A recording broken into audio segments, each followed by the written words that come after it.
Bonjour à tout le monde. Aujourd'hui, on va aborder une activité de lecture qui s'inscrit dans le cadre de la séquence numéro 5, varier les descriptions, et le dossier numéro 3, décrire des sensations. Alors, le titre de notre texte qu'on va étudier aujourd'hui, dans les hautes herbes, page 122 du manuel L'heure de français. Et l'objectif de notre leçon, identifier la description des sensations. Mais avant de commencer cette séance, on vous invite à regarder la vidéo suivante. Les 5 sens. Avec Monsieur Content. Qu'est-ce que c'est un sens? Définition.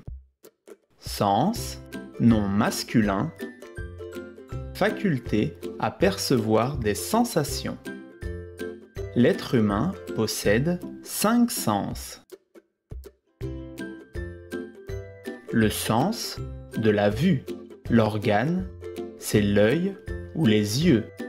L'action, c'est voir ou regarder. Le sens de l'ouïe, l'organe, c'est l'oreille ou les oreilles. L'action, c'est entendre ou écouter. Le sens du toucher, le toucher. L'organe, c'est la peau. L'action, c'est toucher.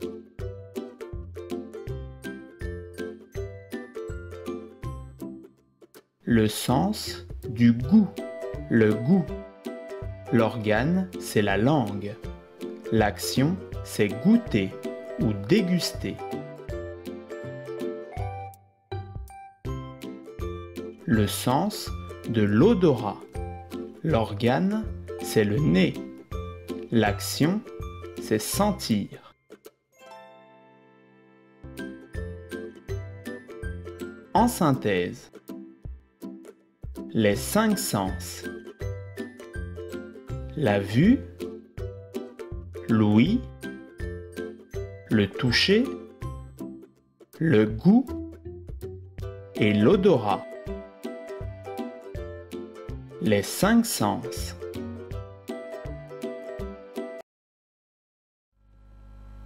Donc, si vous tombez malade et le médecin vous recommande de faire une piqûre, quelle sensation ressentez-vous? Bien sûr, la douleur. On est passé par quel sens? Oui, le toucher. Alors, dans le mot sensation, on reconnaît le mot sens. Maintenant, vous avez une idée sur les 5 sens que nous possédons. On passe à notre texte que nous allons étudier par la suite. Commençons d'abord par regarder le texte et l'image.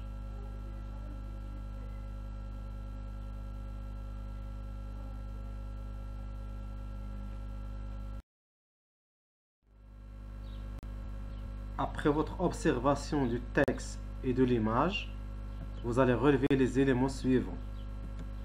Le titre du texte dans le haute herbe.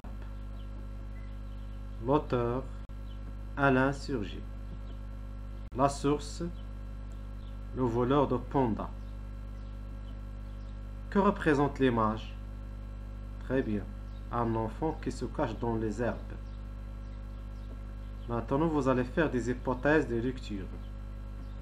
À partir du titre, la source du texte et de l'image qui l'accompagne, de quoi parlera le texte? Un garçon se cache dans les hautes herbes, peut-être il a peur. Il est possible que l'enfant regarde quelqu'un ou quelque chose. Il se peut que l'événement raconté se passe dans le lieu des hautes herbes. Pour vérifier ces hypothèses, on va passer à la lecture du texte et par la suite on vous pose des questions de compréhension. Restez avec nous.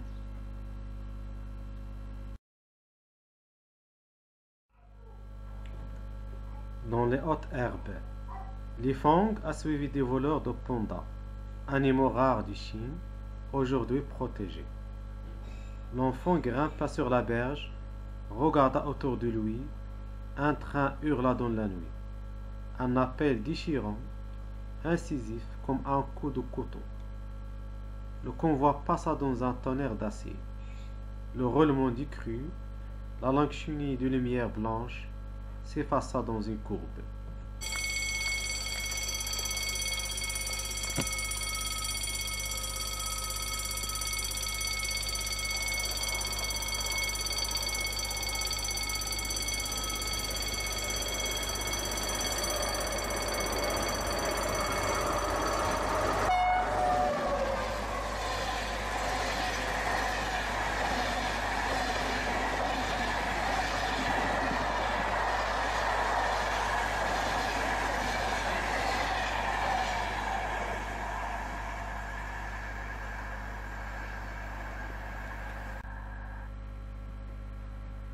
Le silence à nouveau, bleu et froid, collé à la bruine qui s'était remise à tomber. Le garçon marchait le long de la rive, un froissement de vent, et se jeta à plat ventre. Rien, ce devait être le vent ou la pluie sur les roseaux. Il y en avait tant et tant qui bruissaient en frottant leurs tiges empanachées de chaque côté du Yangtze. Rien à faire, ronchonna-t-il en se relevant. Cette fois, je l'ai vraiment perdu.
Il s'apprêtait à s'en retourner lorsqu'il aperçut un raclement, un bruit différent du murmure continuel des roseaux. Il tendit l'oreille, distingua un clapotement qui dominait le léger ressac de l'eau contre la berge, puis le crissement des tiges contre une masse dure. L'éléphant eut juste le temps de se dissimuler dans les hautes herbes.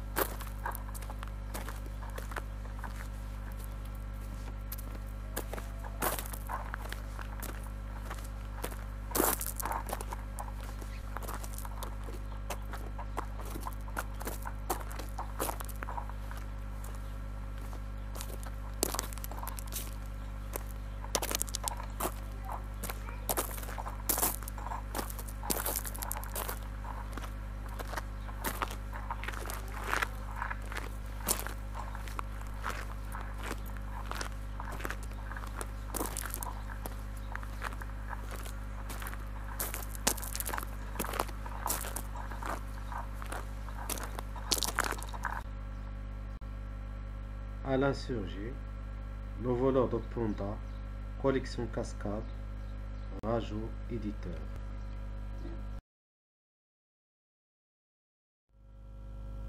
Maintenant, on passe à l'explication de quelques mots difficiles. Panda, un animal qui vit dans les forêts de l'Inde et du Chine. Une berge, bord relevé d'un cours d'eau. On dit aussi une rive. Convoi, train. Bruine, pluie douce. Cette image représente des roseaux avec des tiges empanachées comme un plumage. Donc le roseau est une plante aquatique à tige droite et lisse. C'est une plante qui vit dans l'eau. Ronchonner est un mot familier qui signifie montrer qu'on n'est pas content. Un ressac, retour brutal des vagues sur elles-mêmes lorsqu'ils ont frappé un obstacle. Clapotement, bruit d'un liquide. Crissement, bruit aigu d'un frottement. Raclement, bruit d'un frottement dur.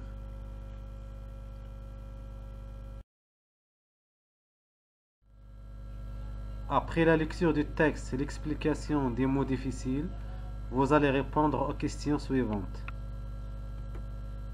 Qui est le personnage principal de ce texte? Comment s'appelle-t-il? Très bien. Le personnage principal est un enfant qui s'appelle Li Fong. Où et à quel moment de la journée se passe l'événement raconté? Très bien, l'événement se passe en Chine dans la nuit. Que fait Li Fong dans les hautes herbes? Elle cherche le voleur de panda. Quel sentiment éprouve-t-il? Il éprouve un sentiment de peur. Très bien. Pourquoi Li Fong n'est-il pas content? Li Fong n'est pas content car il croit qu'il a peur de la trace du voleur de panda.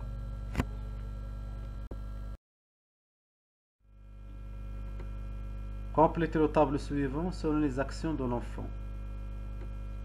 Ce qu'il regarde, ce qu'il entend, ce qu'il ressent. C'est-à-dire, vous allez dégager dans le texte les mots et les expressions qui sont en rapport avec la sensation visuelle, la sensation auditive et la sensation tactile. Et à la fin, vous allez préciser la nature grammaticale de quelques mots. Alors, pour ce qui est visuel, on trouve regarda autour de lui, la longue chaînée de lumière blanche s'effaça dans une courbe bleue. Pour ce qui est auditif, hurla, un appel, un tonnerre d'acier, le roulement du cru, crissement, bruissait, murmure, froissement, tendait l'oreille, perçut un raclement, distingua un clapotement. Pour la sensation tactile, collé à la bruine qui s'était remise à tomber, froid. La nature grammaticale, on a les verbes comme regarder, hurla, perçu, tendait. Les adjectifs bleu, froid, complément d'un nom, un tonnerre d'acier ou non d'acier. Les noms, murmure, froissement. Quels sont les autres sens et sensations que l'auteur n'a pas cités? Très bien. On a le sens, le goût, qui correspond à la sensation gustative.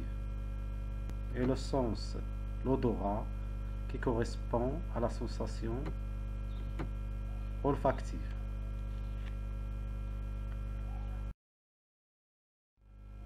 À la fin, vous allez exprimer votre réaction.